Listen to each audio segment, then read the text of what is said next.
Hello guys, Sachin Prajapat. और आज की वीडियो के अंदर हम बात करने वाले हैं हमारे पास जितने भी इंस्टीट्यूट है, जैसे कि यार जो सेंट्रल गवर्नमेंट के अंडर में आ रहे हैं, for example NIT, IIT, SPA colleges इसमें आ गए, ट्रिपल आईटी, जीएफटीआई, जितने भी ऐसे कॉलेजेस है जो कि जेई मेंस या फिर जेई एडवांस के बेसिस के ऊपर रैंकिंग के ऊपर एडमिशन दे रहे हैं, उसके बारे में आज बात करते हैं कि बहुत सारे स्टूडेंट्स आप में से ऐसे हैं। आज मेरे पास कमेंट आ रहे थे कि भैया हमारे को बिल्कुल पता नहीं कि काउंसलिंग एक्चुअली में होता क्या है।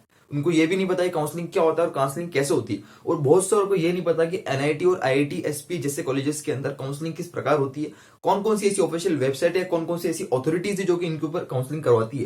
तो आज की वीडियो सभी तरह के स्टूडेंट्स के लिए बहुत ज्यादा इंपॉर्टेंट होने वाली। चाहे यार आप एक ऐसे स्टूडेंट हो जो कि पेपर 1 देकर आए हो बीटेक वाला, चाहे पेपर 2 देकर आए हो, चाहे कोई सा भी पेपर आपने दिया हो, अगर आपको एनआईटी, आईआईटी किसी भी प्रेस्टिजियस कॉलेजेस में एडमिशन लेना है तो यार इस वीडियो के अंदर बात करते हैं कि कैसे एडमिशन होते हैं और कितने राउंड्स में होते हैं और क्या क्या सबसे बड़ी चीज की इनकी टेंटेटिव डेट्स क्या है, इन सभी काउंसलिंग की डेट्स क्या है, उसके बारे में भी इस वीडियो के अंदर ही बात करें। ठीक है, वीडियो ज्यादा लंबी नहीं करेंगे, बस शुरुआत करते हैं, ध्यान सुनना। सबसे पहले शुरुआत करता हूं मैं एक ऐसी अथॉरिटी है, ऑनलाइन अथॉरिटी, जिसको बोलते हैं JOSAA, जोसा। अगर इसने नहीं सुना हो तो याद रखना कि JOSAA, जोसा, इसको हम बोलते हैं ज्वाइंट सीट एलोकेशन अथॉरिटी। ये एक ऐसी अथॉरिटी है जिसके अंदर इसकी एक ऑफिशियल वेबसाइट है josa.nic.in। अब समझते हैं कि जोसा एक्चुअली में करती क्या है। ठीक है, इस जोसा का काम ये होता है कि जितनी भी, जैसे मान लो लेट्स आपने जेई मेंस का एग्जाम दिया, जो कि जेई मेंस के एग्जाम हो चुके हैं, अब हमारे पास जेई एडवांस का एग्जाम होगा। जब जेई एडवांस का एग्जाम हो जाएगा और जेई एडवांस का रिजल्ट आ जाएगा, यानी कि जेई के सारे एग्जाम हो जाएंगे और पूरा रिजल्ट आ जाएगा, जेई मेंस एडवांस सबका रिजल्ट आने के बाद इसकी ऑफिशियल वेबसाइट ओपन होगी 2021 के लिए और ये स्टार्ट करेगी अपने काउंसलिंग के राउंड से स्टार्ट करेगी। ठीक है, अब ये कौन कौन से कॉलेजेस को काउंसलिंग प्रोवाइड करेगी तो उसकी बात कर लेते हैं। सबसे पहले बात करते हैं यार हम आईआईटी, उसके बाद करते हैं एनआईटी, या फिर एनआईटी के अंदर एसपीए कॉलेजेस भी आ गए। एसपीए मतलब होता है school of planning and architecture. अगर जो जेई मेंस पेपर 2 वाले स्टूडेंट्स है उनके लिए एसपीए कॉलेजेस के अंदर भी एडमिशन होता है। नेक्स्ट बात करते हैं और कौन कौन से कॉलेज आते हैं। वो आता है हमारे पास ट्रिपल आईटी कॉलेजेस में, और एक होता है हमारे पास GFTI। ठीक है, ये ऐसे 4 तरीके से कैटेगरी वाले कॉलेजेस हैं जो हमारे पास जोसा के थ्रू एडमिशन होता है इनके अंदर, सबसे पहली चीज, और यहां से शुरुआत होती है।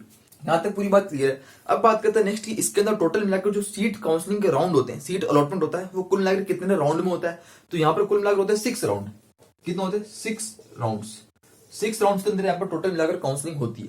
ये 6 राउंड्स वो होते हैं जो एक्चुअली में काउंसलिंग होती है। यानी कि बोलने का मतलब क्या, सबसे पहले जब आप यहाँ पर रजिस्टर करोगे तो हमको जितने भी कॉलेजेस हैं, IIT, NIT, SPA, triple IT, GFT, जितने भी कॉलेज अंडर में आ रहे हैं, जिसके अंदर भी हम सीट अलॉटमेंट चाहते हैं, हम उसको सभी कॉलेजेस को ब्रांच के टाइम अपने प्रेफरेंस के अकॉर्डिंग वहां पर फिल करना होगा फॉर्म के अंदर। ठीक है, जो भी हम पहले चाहते हैं उसको फर्स्ट, सेकंड, थर्ड, फोर्थ ऐसे ऑर्डर के अंदर फिल करना होगा। यहाँ तो पूरी बात क्लियर है। तो जब फिल कर लेते हैं तो उसके अंदर हमारा क्या था, उसके बाद हमारे पास सीट अलॉटमेंट का राउंड स्टार्ट हो जाता है। पहले फर्स्ट राउंड होगा, फिर सेकंड राउंड, फिर थर्ड राउंड। तो जितने भी कॉलेज अपने फिल किए हैं तो उसके अकॉर्डिंग अपन को allotment line wise preference wise होता जाता है। ठीक है, उसके बारे में अपन और डिटेल में बाद में बात कर लेंगे, जब इसके अंदर कैसे प्रेफरेंस हमको रखना चाहिए, क्या नहीं रखना चाहिए, उसके बारे में जब ये काउंसलिंग स्टार्ट होगी तब मैं आपको सब चीज बता दूंगा कि प्रेफरेंस ऑर्डर के अंदर कौन कौन से कॉलेज, कौन कौन सी ब्रांच को हम पहले फिल करना चाहिए, कौन कौन सी प्रेफरेंस हमको रखना चाहिए। अब आप में से बहुत सारे कंफ्यूजन ये होते हैं स्टूडेंट्स के कि भैया हमारे को क्या पता है कि हमको पहले राउंड के अंदर कौन सा कॉलेज मिलेगा। लेट्स से अगर मुझे कोई ऐसा कॉलेज मिल गया जो मुझे चाहिए नहीं था, तो यार क्या मैं मेरी कॉलेज के प्रेफरेंस ऑर्डर को कभी बीच में चेंज कर सकता हूँ क्या? तो इसका ऑप्शन है नहीं, कि आप ये 6 राउंड के अलॉटमेंट के टाइम अपने कॉलेजेस के प्रेफरेंस को जो आप रजिस्ट्रेशन के टाइम फिल करोगे, एक ऑर्डर जो आप फिल करोगे, उस ऑर्डर को आप कभी चेंज नहीं कर सकते हो। पर लेकिन कोई टेंशन लेने वाली बात नहीं, इसको प्रॉब्लम को सुलझाने के लिए एक्चुअली में इस जोसा ने एक ऑप्शन आपको देता है। 6 राउंड से पहले, 6 राउंड स्टार्ट होने से पहले आपके पास 2 मॉक राउंड होते हैं। 6 राउंड स्टार्ट होने से पहले आपके पास 2 क्या होते हैं? 2 मॉक राउंड होते हैं। मॉक राउंड मतलब ये होता है कि जब आप पूरा रजिस्ट्रेशन कर लोगे और अपने जब सब कॉलेजेस को प्रेफरेंस वाइज फिल कर लोगे तो आपके पहले 2 मॉक राउंड अलॉटमेंट कराया जाएगा। मॉक मतलब होता है कि ऐसे टेंटेटिव आपको कॉलेज पता चल जाएगा कि भैया हाँ, मैंने जो प्रेफरेंस बनाया उस प्रेफरेंस के हिसाब से मुझे ये इन 2 मॉक राउंड के अंदर ये कॉलेजेस मिल सकता है, मतलब कि चांसेस हो सकते हैं।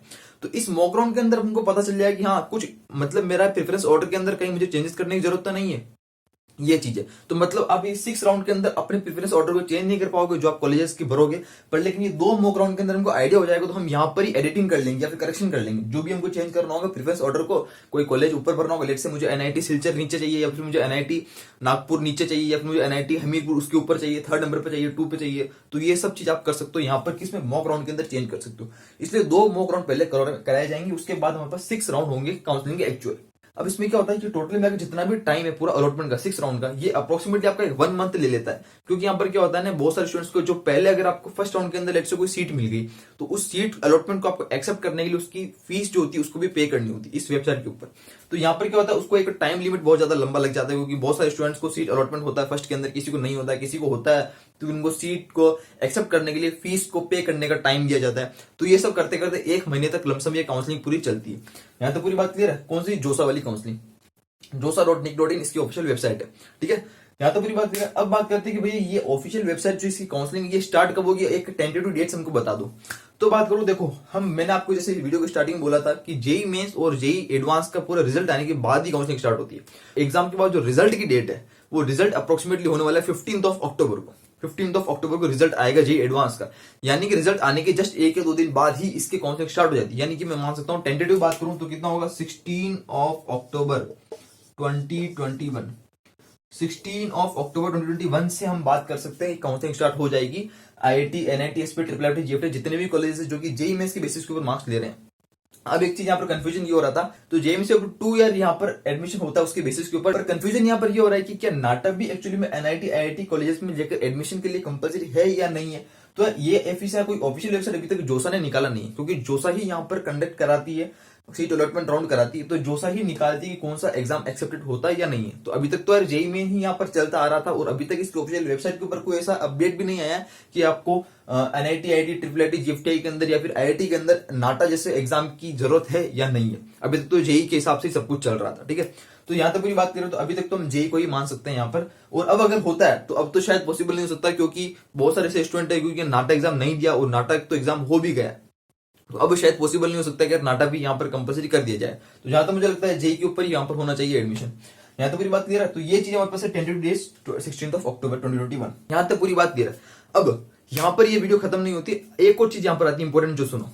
अब अगर ऐसे बहुत सारे स्टूडेंट्स होते हैं जो कि हमारे पास आईआईटी के अंदर तो सीट्स सब फिल हो जाती है। देखो आईआईटी के अंदर कभी सीट्स वैकेंट नहीं रहती, क्योंकि आईआईटी के अंदर जानते हैं कुल मिलाकर 10,000 या 11,000 के अप्रोक्सी सीट्स है, और टोटल मिलाकर आईआईटी के अंदर जो स्टूडेंट्स क्वालिफाई होते हैं हर साल वो होते हैं 35 to 40, 35,000 के अप्रोक्स क्वालिफाई कर जाते हैं। 35,000 के अंदर से 11,000 कोई आईआईटी की सीट मिलती है, यानी कि आईआईटी के अंदर तो कभी सीट्स वैकेंट नहीं रहती एक्चुअली में बात ये, ठीक है। बहुत सारे स्टूडेंट्स होते हैं जो कि कोई बिट्स पिलानी में चल जाता है या फिर बड़े बड़े इंस्टीट्यूट में चल जाता है, बिट्स पिलानी हो गया या फिर वीआईटी, मणिपाल, ऐसा जो भी बड़े बड़े प्राइवेट कॉलेजेस है या फिर दूसरे जो भी कॉलेजेस हैं वहां पर मूव कर जाते हैं, या फिर मतलब जो भी आईआईटी में जाते हैं, पर लेकिन आईआईटी के अंदर तो सीट्स वैकेंट नहीं रहती, सारी सीट्स फिल हो जाती है। पर लेकिन पॉसिबिलिटी यहाँ रहती है कि एनआईटी, एसपी, ट्रिपल आईटी, जीएफटी इन सभी के अंदर हमारे पास कुछ कुछ सीट्स वैकेंट रह जाती है, कि 6 राउंड के बाद भी अगर कोई सीट वैकेंट यहाँ पर रह जाती है, ठीक है, जिसके अंदर कोई स्टूडेंट सीट अलॉटमेंट होने के बाद भी उसको सीट को छोड़ देता है, कोई भी मुझे नहीं चाहिए, मुझे कोई दूसरे इंस्टीट्यूट में जाना है, तो वो सीट को छोड़ देता है। तो यहाँ पर क्या होता है, वैकेंट रहने के कारण, सीट वैकेंट रहने के कारण यहाँ पर एक और अथॉरिटी आती है जिसको हम बोलते हैं क्या, CSAB। इसको बोलते क्या, CSAB। इसका मतलब है central seat allocation board. CSAB क्या होता है, ये भी एक सेम जोसा की तरह एक ऑफिशियल वेबसाइट की है, csab.nic.in, आप जाओगे इसको चेक कर सकते हो। सेंट्रल सीट एलोकेशन बोर्ड, ये जो अथॉरिटी ये कराती है वैकेंट सीट के ऊपर एडमिशन।